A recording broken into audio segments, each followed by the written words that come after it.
Alabama LSU, a rivalry played, I believe it is at LSU. It is 7 o'clock. 7 o'clock. This is the late game, which I am excited for. I'm just glad that they didn't put these games on at the same time slot. Thank God it's not like some boring ass noon game. Right. I'm grateful for 7 p.m. Alabama LSU game. Go to the bar, get a little rowdy. Yeah, it'll be fun. Get extra rowdy for this game. I know that I am going to be getting extra rowdy for this game because this game has serious implications on the SEC West on the other side of things. Now, LSU is in a position, if they win this game, to actually be competing for an SEC championship. But they need to hang around, and there's a lot of things that they need to get done to win this football game. Sean, I got to admit, and I said this on the SEC show with Blake, who's an LSU fan. For anyone who missed that, it's in our live streams. I actually have a really strong feeling that LSU is going to get blown out in this one. I just don't think. It's very, very possible. It really is. I think it's likely. I would say it's likely as well. All right. Now the LSU fans are taking a lot of stock in beating Ole Miss 45-20. They are. Yes. Congratulations. You caught the beast when it was sleeping. All right. The bear was hibernating. You took your 12 gauge. You said, pop, pop. I have a new pelt. Alabama is not sleeping bear. All right. They are awake, hungry, need to make the playoff.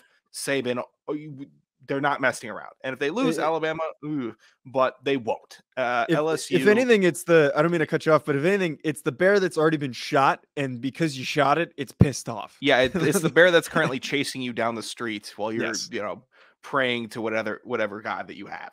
And then you're saying, okay, well, I shot him. Oh, maybe I can juke him once and he falls off the ravine. If not, this thing can run faster than me, climb higher than me, swim faster than me. And then also has appendages that will tear me to shreds, jaw with the force about as strong as it is. I don't know if pound for pound it's greater than a pit bull or a lion. I think it's in the top 10 jaw force though of a bear. It's the most elaborate metaphor that we've ever had on this channel. That is what Alabama's defense is like the jaws of a bear. That's again one of the most elaborate metaphors that we've had. But to your point.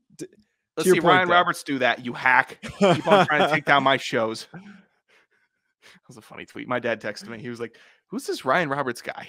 Why is he trying to take you down?" I'm like, he's just trying to get to me. Dude, he was texting me all day about my Clemson take, and we were talking about it this morning, and it's just whatever. What does he sign on that they should be for? Yes. He thinks that they're better. He's a contrarian, dude. No, he has to be smarter than the room. It's the Notre Dame elitism, sadly, and I'm trying not to. I've been good this year. I'm usually a total prick about it, and I'm probably the biggest Notre Dame elitist out there, but I'm just trying to be realistic. I've watched – you want to justify Notre Dame or Clemson's quality so that Notre Dame looks good enough to be ranked. That's the point. That's the point of it. I stated on the show last week that the Notre Dame hype train had to start somewhere. So in the offseason, a bunch of the Notre Dame fans will be validating a big win over Syracuse when they're ranked 16. I hate that. Yeah. Sean, this game, though, speaking of Notre Dame, reminds me a lot in my experience of being tortured by Brian Kelly. I have gotten my hopes up many a times for Brian Kelly in many big games. And in all those big games, they have been let down.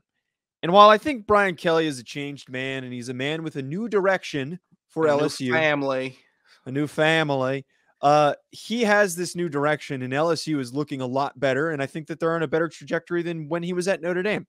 But we're still dealing with the same Brian Kelly and we're still not completely changed.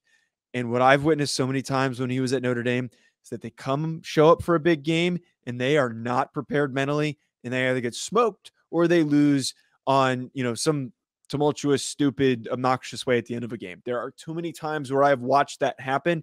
Yeah. Brian Kelly is not the guy that prepares his team for big games.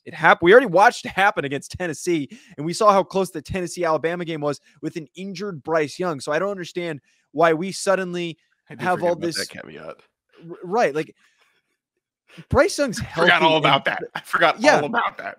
Bryce Young is healthy and back. And why am I taking stock in Tennessee then? What the hell am I doing? I know you're smoking something, man. I'm a hack. Whatever.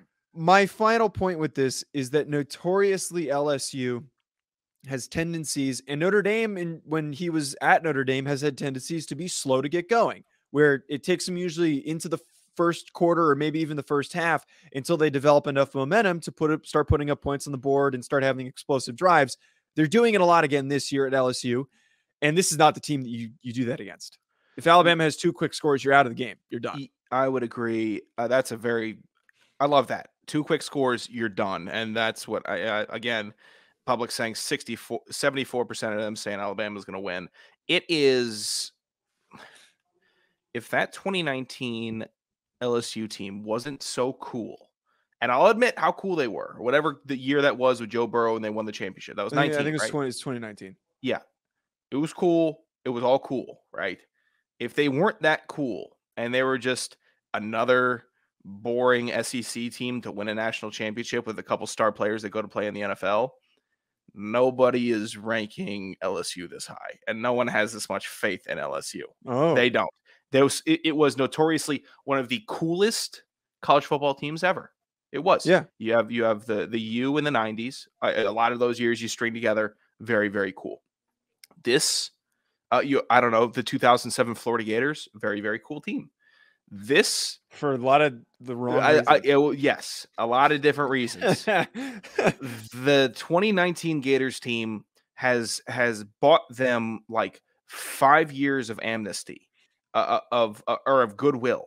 Is that the same synonym? Whatever. 5 years of goodwill. We make up words on this show. I said cojones at the beginning of the show. Go ahead. Sorry. They have banked in enough goodwill for 5 years before people can be real about LSU. It started a bit this year, and the public was ready to turn on them. The public was ready to say, "Oh, they're done for. They're written off. They're going to be the doormat again."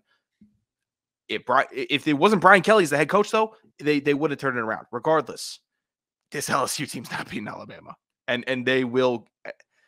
I don't even think they're going to keep it close. That's what I said. I say 2 scores minimum, and it might be 45-20, like how they beat Ole Miss. I think it could look a lot like that game.